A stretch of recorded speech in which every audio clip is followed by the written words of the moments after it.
Welcome to Real Life Renos, the podcast.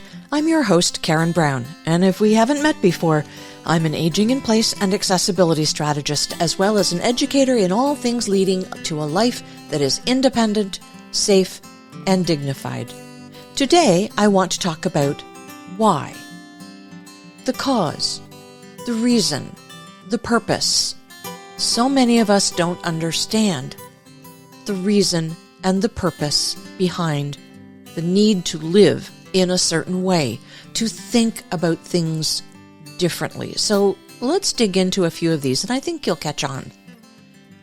So many people don't understand why it's important to live in a house that's safe. You didn't ever think about that, did you? We just assume that we're safe in our homes. Well, guess what?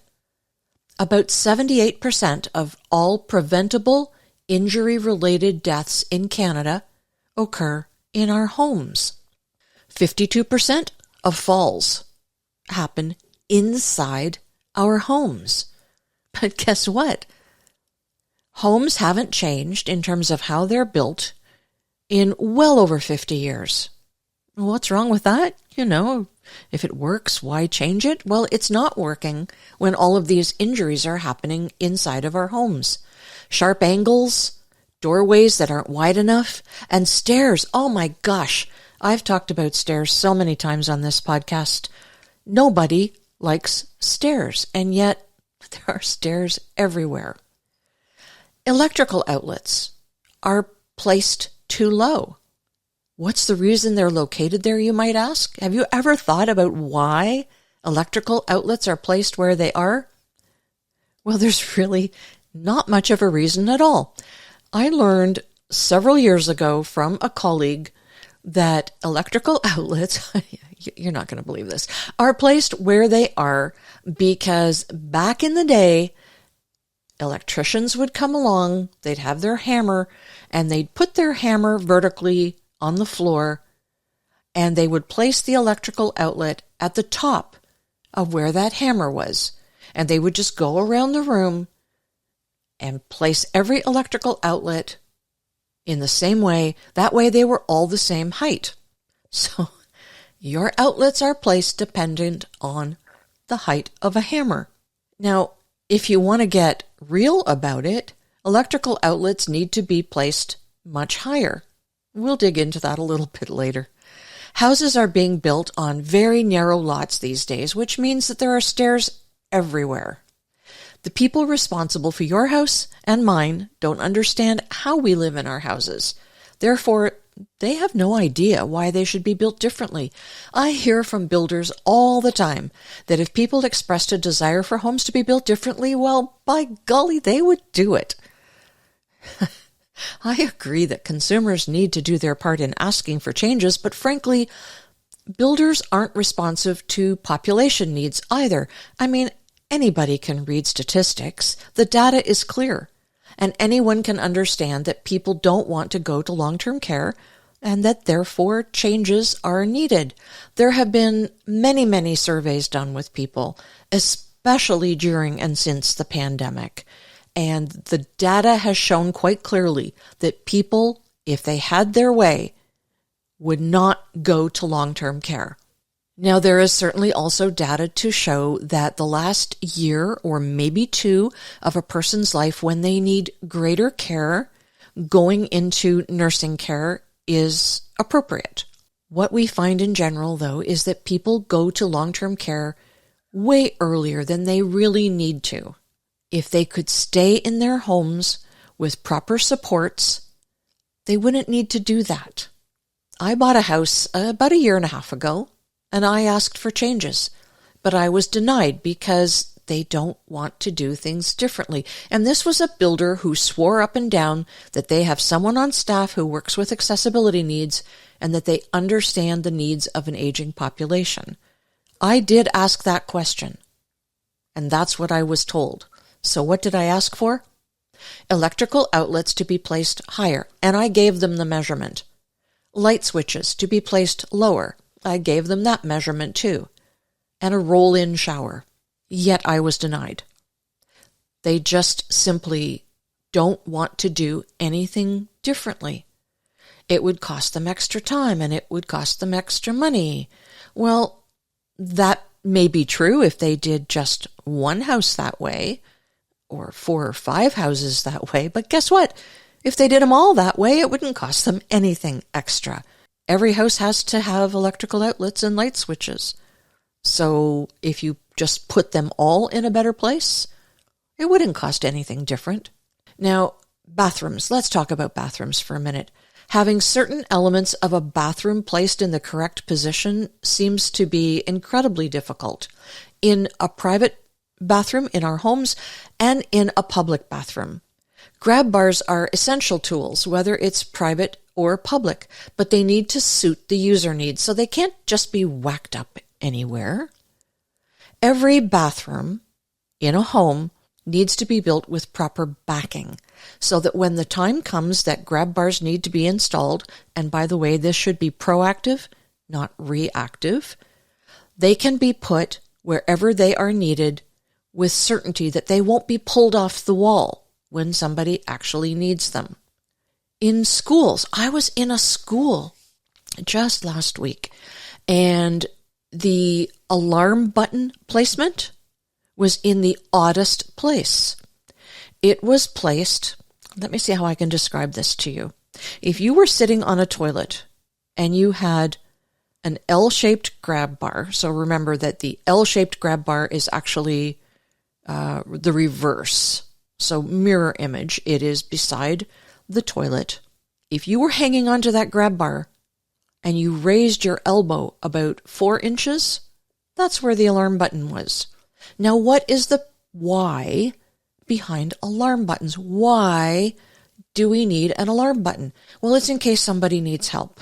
I was talking to a group of grade 5s, and when I asked them why somebody in this bathroom might need help, they knew that somebody would need help if somebody fell off the toilet. And I asked them, if you fell off the toilet and were on the ground, could you reach this alarm button?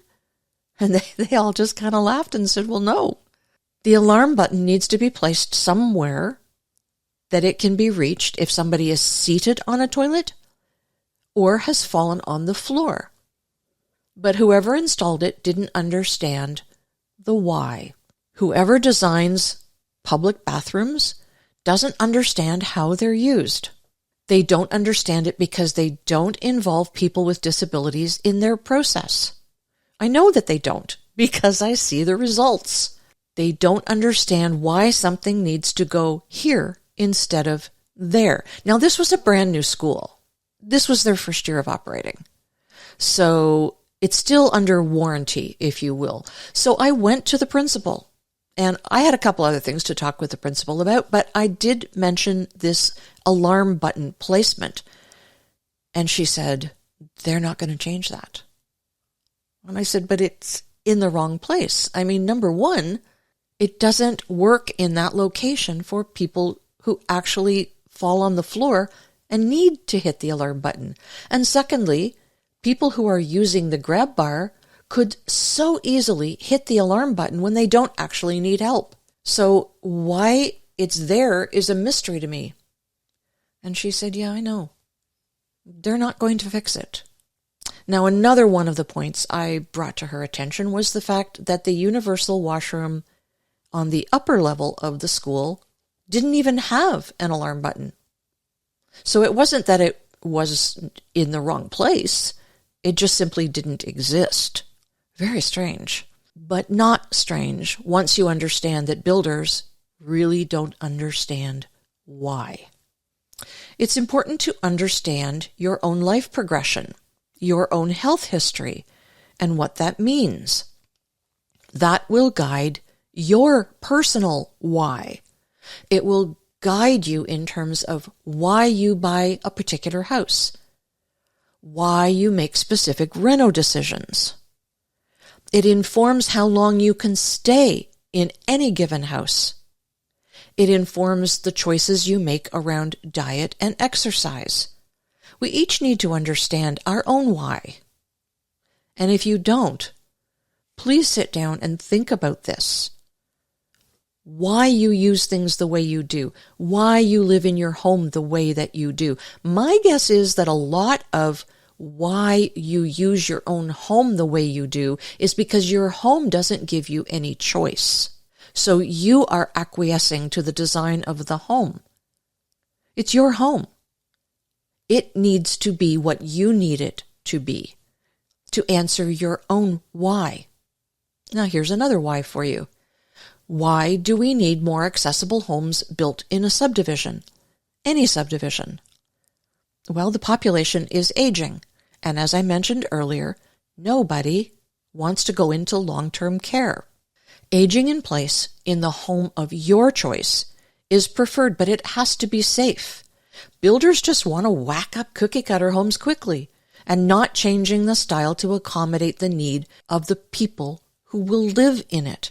Their goal is not to accommodate us, it's to make money. Now, I will temper that by saying something I've said before. If you've listened to this podcast, you've heard me say it before. Architects, designers, and pick a trade, because all of them are not taught anything about accessibility in school. So they may hear in the wind that there are different ways of doing things, but they were never taught that. If they want to learn it, they have to work with people who have learned it before them. And how did they learn it? Well, they took extracurricular courses. There are courses available. The Canadian Home Builders Association has a course called Adaptive.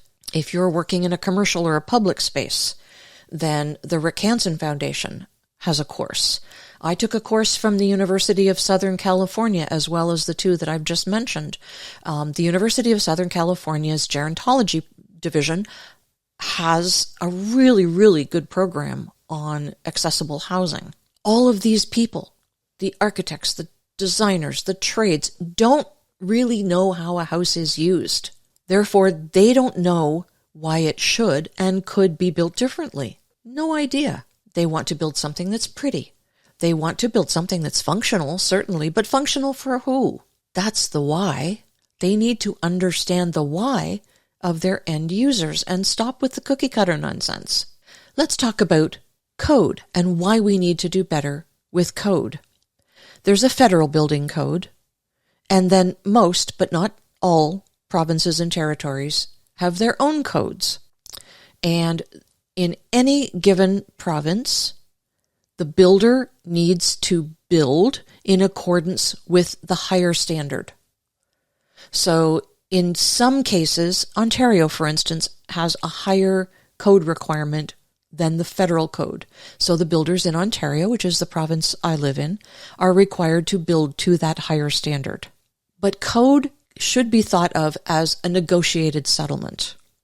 It is the very least that anyone has to do to avoid being sued or to get that occupancy permit. We have the knowledge, the ability, and the tools to do so much better in terms of code. So how is code arrived at? Well, over a period of time, a bunch of people come together in a room and, I don't know if this is really true, that some sit on one side of the table and some sit on another, but you can think of builders and the people who educate builders and the people who create policy around building sit on one side of the room, and on the other side of the room are people who are advocating for greater accessibility. And they talk about the various pieces of code, and there are lots of pieces. I mean, these code books are very thick. They talk about these various pieces, and the people who are wanting greater accessibility try to negotiate a piece of code so that it includes a greater percentage of people who need that accessible piece to be increased. And the people on the other side of the table, the builders and so on, they try to negotiate the code to stay exactly where it is or to change very little, because any change in code means they have to be re-educated. It means they have to build perhaps differently in some cases. It means that inspectors have to learn more about how a building needs to be inspected. So everybody negotiates all of this. And as a colleague of mine says, a good negotiation is when everybody leaves the table a little bit unhappy. In this case, I think it's really necessary for the building side to leave the table very unhappy, because the building code that is in place now doesn't go far enough to satisfy the needs of people who need to live in homes longer and be more safe while they're doing it. So that is code. We need to understand how a given space is used and then build code requirements so that it satisfies the needs longer term. Why do we need renovations that consider not just 5 years out, but 10, 15, 20 years or more? When houses and buildings are being built, we tend to pay a lot of attention to trends, especially when we renovate our own spaces in our own homes. What's the trendy kitchen thing? What color or material do cabinets need to be made out of in order to be trendy? What does the entrance need to look like so that it's trendy? We need to pay more attention to our own functional needs and how we use the home. If we have family or friends who are elderly or perhaps have disabilities, we need to see them. And I mean really see them. Can we invite them into our homes? Can they actually get into our homes? Can they use the bathroom? Does our home welcome them or not? Now, those of you who've listened to this podcast for a while know that I've done lots of podcasts with an architect named Ron Wickman. He has told on previous podcasts the story of his father who was in a wheelchair and was unable to get into a lot of homes and even have a coffee with whoever lived there, because having a coffee meant that eventually he'd have to use the washroom. But he couldn't use the washroom because he couldn't get his wheelchair into the washroom. And so on several occasions, how undignified is this? But on several occasions, he would have to ask for some sort of a vessel to pee into. And then the homeowner or whoever was with him would have to dispose of the pee because he wasn't able to get into a bathroom. That is not very welcoming. That's not dignified. So we need to really see people and understand how they use the space. Guess what? How they use the space is potentially how we will need to use our space down the road. And when you think of it from that point of view, the why becomes really clear. Let me pull back and look at some solutions, because I don't want to always just come with complaints. I do come with solutions. Number one, housing accessibility needs to be mandated from the provincial level. As it is right now, municipalities all across this country have the ability to make policies that include making 10 or 15 or 20% of a development accessible or visitable. Now, what happens when a developer comes knocking on the door of that municipality? Well, when they talk about that particular policy, the developers say, no, we don't want to do that. And if you don't agree to take that policy away from being applied to our development, we're just going to go down the road to the next municipality where they will not impose that policy on us. And of course, the municipalities want the tax base increase, so they acquiesce. And the development is built without one single home that is accessible or visitable. Therefore, it has to be the province that imposes these rules so that municipalities don't have the option to ignore the policy or remove it from any given developer. Have I asked the province to do this? Yes, I have.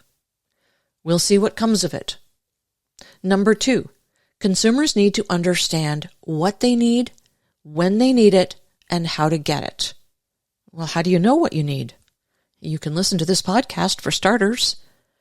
I've developed a home assessment course so that you can independently assess your own home.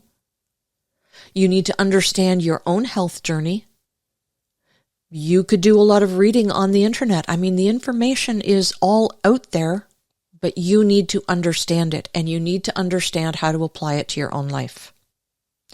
Number 3, architects, designers, and tradespeople need to demand that accessibility be taught in schools.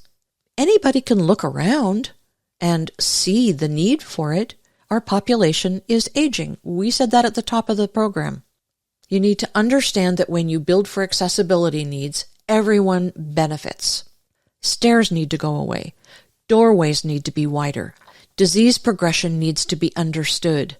Community growth and longevity with more forever homes can be a more stable thing, but we need to understand it. Number 4, all of the buildings and public spaces that have been grandfathered in accessibility legislation. In other words, when the new legislation was built in, they said, okay, you guys, you've been here for a while. You don't have to do this. But all the new stuff does. All the new buildings, or when a major renovation is done, then you need to come up to the level of current accessibility code. That needs to go away. Anybody who has been grandfathered needs to be required to bring accessibility into their spaces within a reasonable time. And there needs to be government money attached to this, because it's a very expensive proposition, especially for really, really old buildings. Think of rural environments. Think of main streets in rural environments. Now, I used to live in a rural environment where the main street, maybe 3 blocks of it, were really, really old buildings that are being used for retail now. In behind are alleyways where deliveries take place. These alleyways could be made better use of and could be modified to accept both the delivery function and accessibility needs, and get more people into these businesses who have accessibility needs. As I say, though, there does need to be government money attached to this. It's really expensive to do, and we can't really expect building owners and business owners to come up with the money quickly and make this happen. So that needs to take place. My 5th and final solution is that there needs to be more government money attached to home renovations for accessibility. There is absolutely a return on investment to the healthcare system when people don't need to go into long-term care early, but can remain in the home of their choice, in the community of their choosing, and do it safely with proper supports in place. That is our Why podcast. Thank you for joining us. If you found it thought-provoking, please hit the like icon and share this episode with someone who needs to hear the message. I am going to look forward to seeing all of you on the next episode of Real Life Renos, the podcast.